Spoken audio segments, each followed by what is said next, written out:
Studená lázeň, to je balzám na nervy, chci říct na nohy, víš, Jeričku.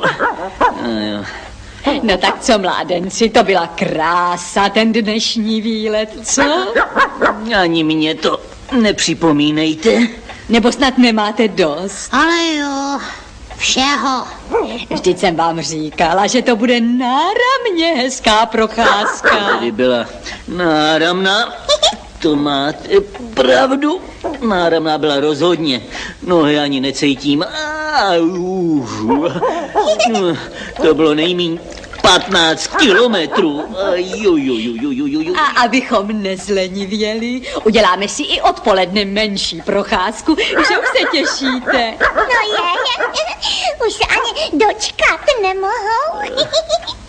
No tak odpoledne se pro vás zastavíme. Pojď, Máničko, pojď. Nashledanou.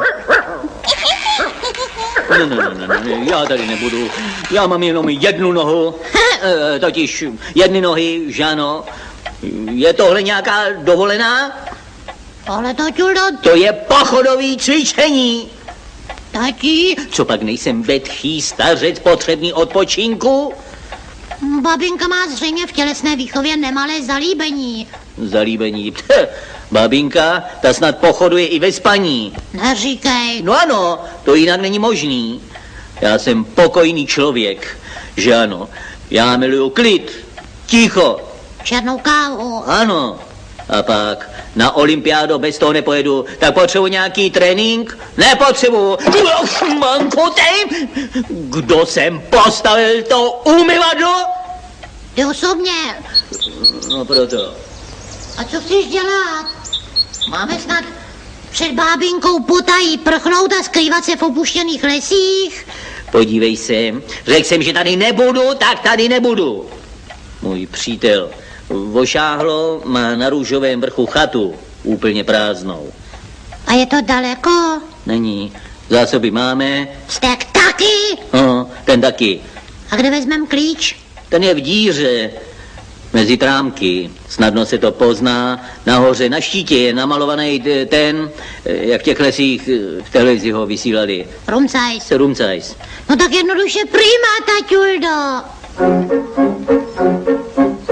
Hej ho, spejbl hurvaj zdou. Počkej, přestaň si pořád prospěvovat.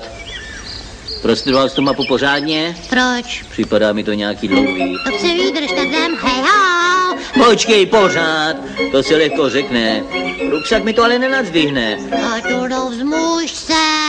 Já už nemůžu dál, já to prostě neutáhnu. Já to neutáhnu. Šmankote.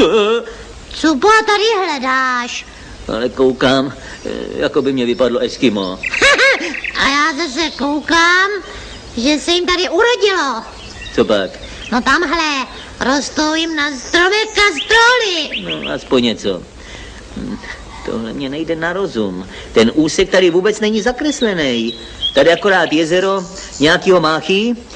No jo, ale tadyhle bude třeba se tímto úsekem prokousat. Máš na to zuby? To ne, ale sekerku.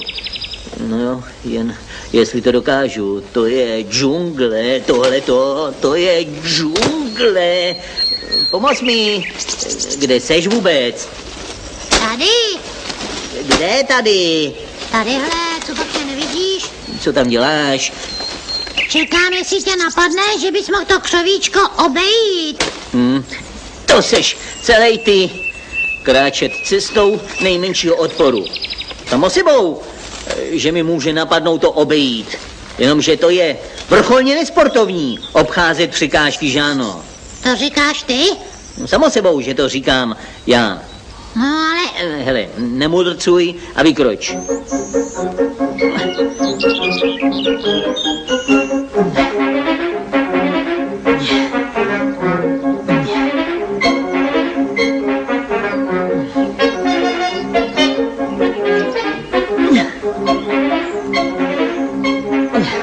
Čemankot, to je váha.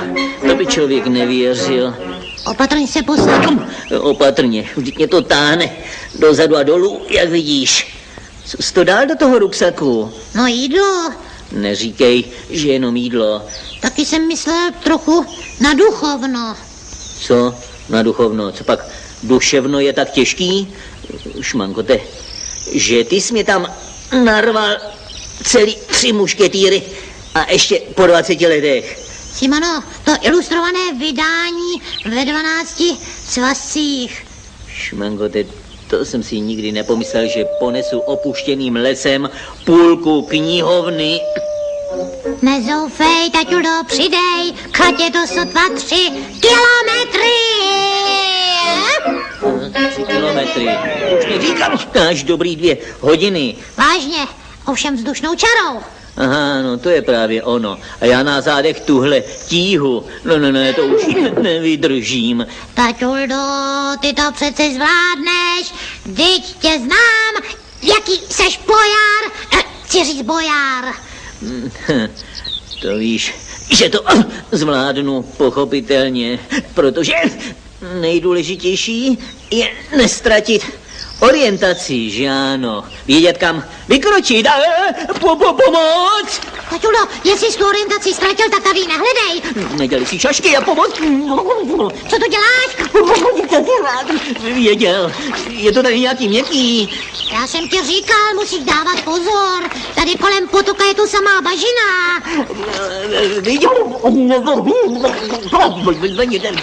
Dělej něco. Ale co? Jeřáb tady není? Počkej, mám nápad, taťulínku. Mám nápad. Hej, šup! Drž se! Záchrana se blíží! Urvínku, s citem. Kde pak? S provazem.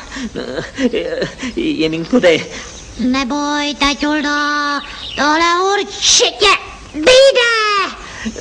Už jsem venku, už dost. Také jsme vytáhli auták našeho soudra ředitele do prvního poschodí.